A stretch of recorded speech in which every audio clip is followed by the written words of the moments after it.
Hello and welcome to doctor Nidhi cure. I am doctor Nidhi Rathore और आज इस वीडियो में हम एक बहुत ही कॉमन कंफ्यूजन दूर करने वाले हैं। आज इस वीडियो में मैं आपको बताऊंगी कि पीसीओएस या पीसीओडी का सही ट्रीटमेंट क्या है और अगर इन केसेस में सर्जरी कराई जाए तो भी ये दोबारा क्यों हो जाता है। बहुत सारी फीमेल सोचती हैं कि एक बार सिस्ट निकला दो तो सब ठीक हो जाएगा, लेकिन कुछ महीने के बाद सिम्टम्स वापस दिखाई देने लगते हैं, जैसे कि hair fall, irregular periods, mood swings, acne and weight gain. तो आखिर ये साइकिल रुकता क्यों नहीं है, आइए इसको समझते हैं स्टेप बाय स्टेप। तो इस वीडियो को लास्ट तक जरूर देखें।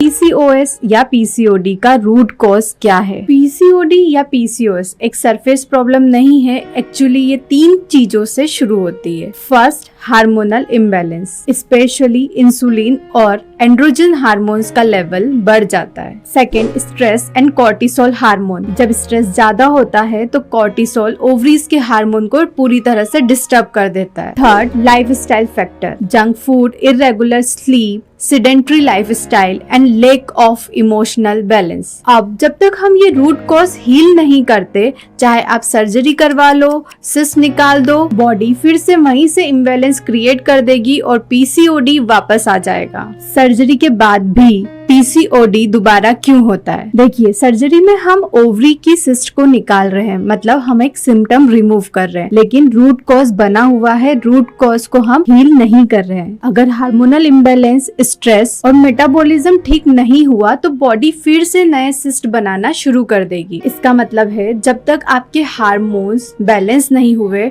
मेटाबॉलिज्म और लाइफस्टाइल ठीक नहीं हुई, तब तक आपकी बॉडी में पीसीओएस के सिम्टम्स जैसे कि irregular periods, mood swing, hair fall, acne, weight gain दोबारा आ सकते हैं। अब सवाल आता है कि पीसीओडी का सही ट्रीटमेंट क्या है? पीसीओडी का सही ट्रीटमेंट सिर्फ एक टेबलेट या सर्जरी नहीं है। इसका ट्रीटमेंट होलिस्टिक अप्रोच से ही पॉसिबल है। आइए हम समझते हैं। Step first, finding the root cause. हर फीमेल में पीसीओडी का रूट कॉज अलग होता है।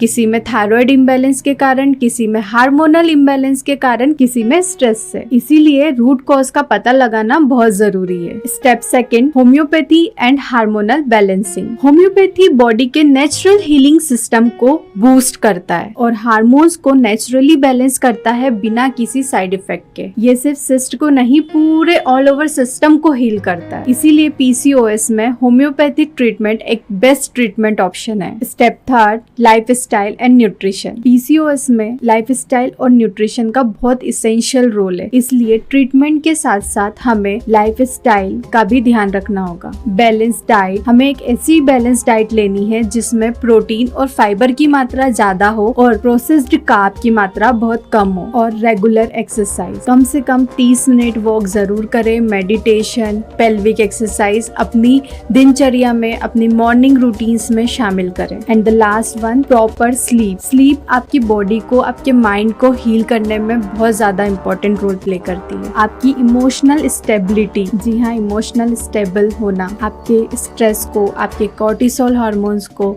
काफी हद तक ठीक करता है। And step 4, stress management. आज के टाइम में इमोशनल स्ट्रेस एक साइलेंट कल्प्रिट है और आज के टाइम में इमोशनल वर्नेबिलिटी बहुत ज्यादा बढ़ गई है, लेकिन जब माइंड हील होता है तब बॉडी ऑटोमेटिकली हील होती है। सिम्टम्स रिमूव करने में टाइम नहीं लगता, लेकिन हीलिंग में टाइम लगता है। अगर आप 5 से 6 साल तक हार्मोनल पिल्स या ओसीपी पिल्स ले रहे हैं तो आपकी बॉडी को नेचुरल बैलेंस लाने में कम से कम 3 से 6 महीने लगते हैं। पीसीओडी रिवर्सिबल है, लेकिन पेशेंस और राइट गाइडेंस के साथ। मैं 8 साल से होम्योपैथी की प्रैक्टिस कर रही हूँ और मैंने होम्योपैथी में बहुत सारी फीमेल्स को देखा है जो पीसीओएस से स्ट्रगल कर रही हैं, लेकिन जो पेशेंट प्रॉपरली फॉलो करते हैं उनकी फर्टिलिटी इम्प्रूव हो जाती है, सिस्ट डिसॉल्व हो जाती है और वो एक हेल्दी लाइफस्टाइल जीते हैं और पीरियड्स भी रेगुलर हो जाते हैं। अगर आपने पीसीओएस में सर्जरी करवा ली है और आप चाहते हैं कि इसकी रिकरेंस ट्रांसपेरेंसी ना हो तो कुछ टिप्स दे रही हूँ, उनका ध्यान जरूर रखें। सबसे इम्पोर्टेंट है हाइड्रेशन। 2.5 से 3 लीटर पानी का इंटेक जरूर करें। फ्रेश होममेड फूड ही ले। बाहर का जंक फूड, प्रोसेस्ड फूड और पैकेज फूड बिल्कुल अवॉइड करें और अननेसेसरी हार्मोनल पिल्स ना लें और अपने रूटीन में एक्सरसाइज जरूर शामिल करें। ये छोटी छोटी हैबिट्स आपको लॉन्ग टर्म हेल्दी रखने में हेल्पफुल रहेगी। याद रखिए, पीसीओडी का क्योर तभी इफेक्टिव है जब आप अपने हार्मोन्स और अपनी लाइफस्टाइल को बैलेंस करते हैं। पीसीओडी में सर्जरी एक शॉर्टकट वे है, पर हीलिंग एक जर्नी है। इस प्लेटफॉर्म के जरिए मैं चाहती हूँ कि हर वुमेन नेचुरली हील करे। अगर आपको पीसीओडी है या कोई भी प्रॉब्लम है तो आप कमेंट सेक्शन में जाके कमेंट कर सकते हैं, पूछ सकते हैं। जहाँ तक हो सकेगा मैं उसका रिटर्न आंसर जरूर करूंगी। अगर आप भी अपनी पीसीओडी को नेचुरली हील करना चाहते हैं तो मेरे चैनल को फॉलो और सब्सक्राइब जरूर करिए। Till then stay healthy.